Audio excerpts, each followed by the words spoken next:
दोस्तों, पाकिस्तान और अफगानिस्तान के बीच की स्थिति काफ़ी बिगड़ चुकी है। लगातार हमें लड़ाई, एयर स्ट्राइक्स और बॉर्डर क्लैशेस देखने को मिल रहे हैं। दोनों देशों के बीच में टेंशन्स इस हद तक बढ़ चुकी हैं कि इसे एक ओपन वॉर का नाम दिया जा रहा है। पाकिस्तान ये कहकर अफगानिस्तान के अंदर एयर स्ट्राइक्स कर रहा है कि वो मिलिटेंट ग्रुप्स को टारगेट कर रहा है। जवाब में अफगान तालिबान फोर्सेस बॉर्डर के अक्रॉस रिटेलिएट कर रही हैं। दोनों देश एक दूसरे के ऊपर टेररिज्म का आरोप लगा रहे हैं और अपने अटैक्स को जस्टिफाई कर रहे हैं। ब्रिटिश के द्वारा पाकिस्तान और अफगानिस्तान के बीच खींची गई ड्यूरेंट लाइन को पाकिस्तान ऑफिशियल इंटरनेशनल बॉर्डर मानता है, लेकिन अफगानिस्तान इसे लीगल बॉर्डर नहीं मानता है। अफगानिस्तान का मानना है कि इस बॉर्डर को कॉलोनियल पावर्स ने इम्पोज किया था और ये दोनों साइड्स के पश्तून ट्राइब्स को डिवाइड करती है। अफगानिस्तान ड्यूरेंट लाइन के उस पार पाकिस्तान की तरफ की टेरिटरी को भी क्लेम करता है।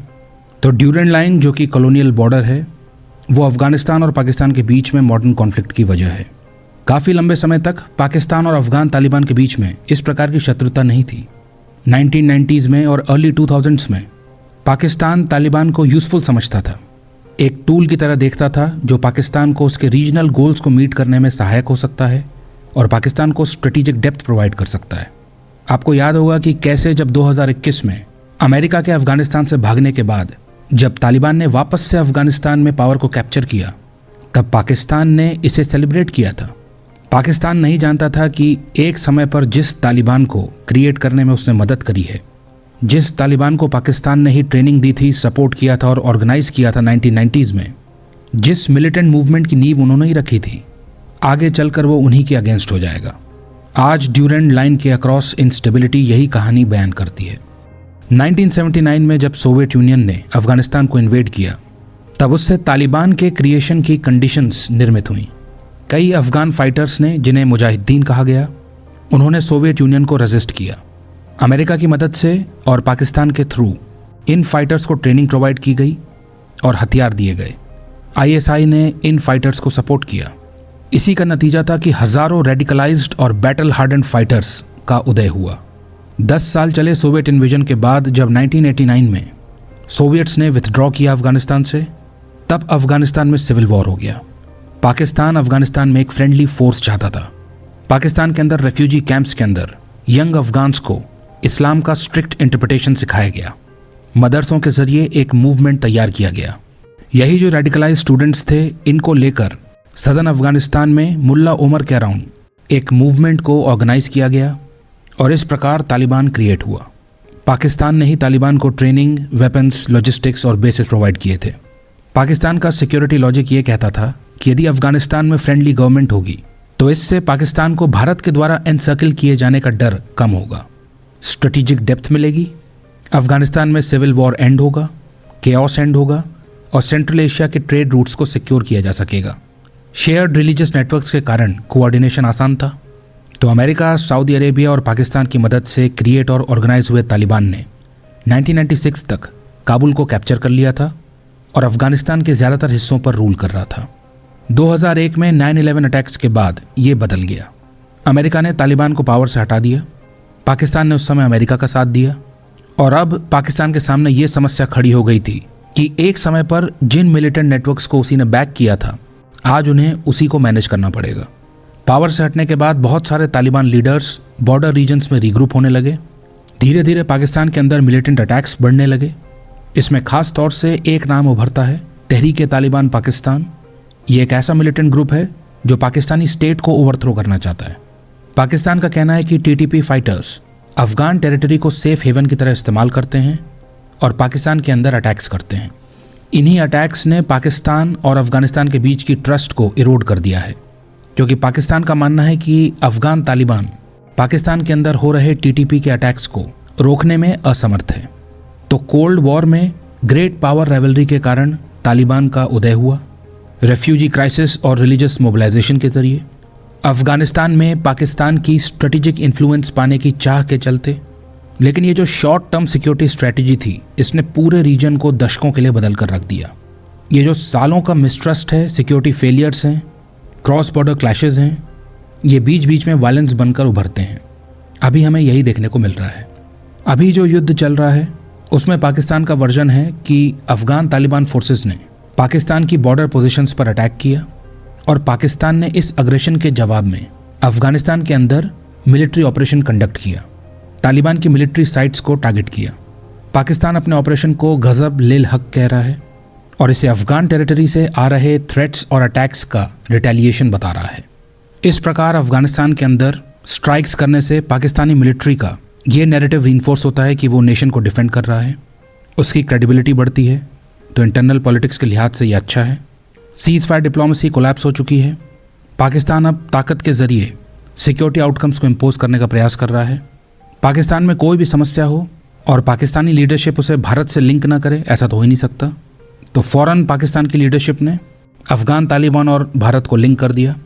अफ़गान तालिबान को भारत की कॉलोनी या भारत के प्रॉक्सी के रूप में लेबल किया। ये कहकर अफ़गानिस्तान के शहरों पर अपनी बम वर्षा को जस्टिफाई किया। फ़िलहाल क्रॉस बॉर्डर स्ट्राइक्स जारी हैं। तालिबान फोर्सेस भी रिटेलिएट कर रही हैं बॉर्डर के क्रॉस। बॉर्डर रीजन में इंस्टेबिलिटी बनी हुई है।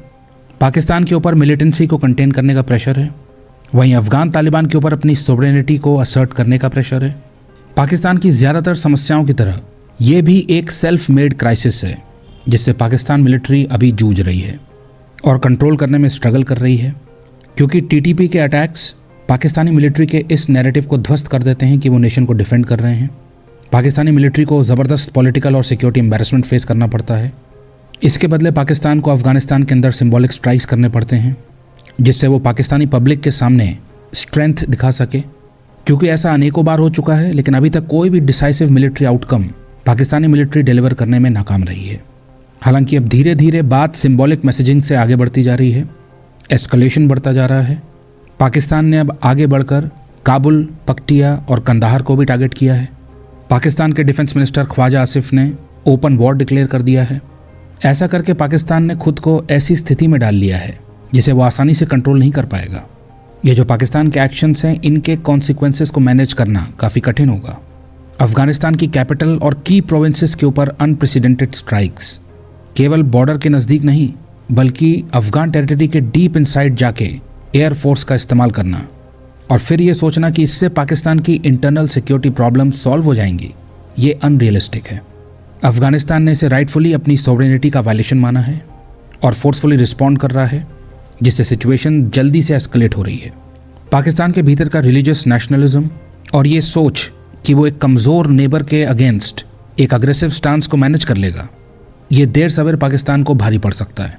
कई बार ये जो नेताओं की रिटोरिक होती है और डोमेस्टिक प्रेशर है, उसके चलते कई बार नेता इस प्रकार के डिसीजंस ले लेते हैं या ऐसी रिस्की पॉलिसीज़ बना देते हैं जिनकी बाद में भारी कीमत चुकानी पड़ती है। पाकिस्तान की मिलिट्री लीडरशिप ने यह सोचा था कि अफगानिस्तान से आ रहे सिक्योरिटी थ्रेट्स के रिस्पॉन्स में एक हैवी हैंडेड मिलिट्री अटैक करेंगे और डोमेस्टिक ऑडियंस के सामने टफ दिखाई देंगे।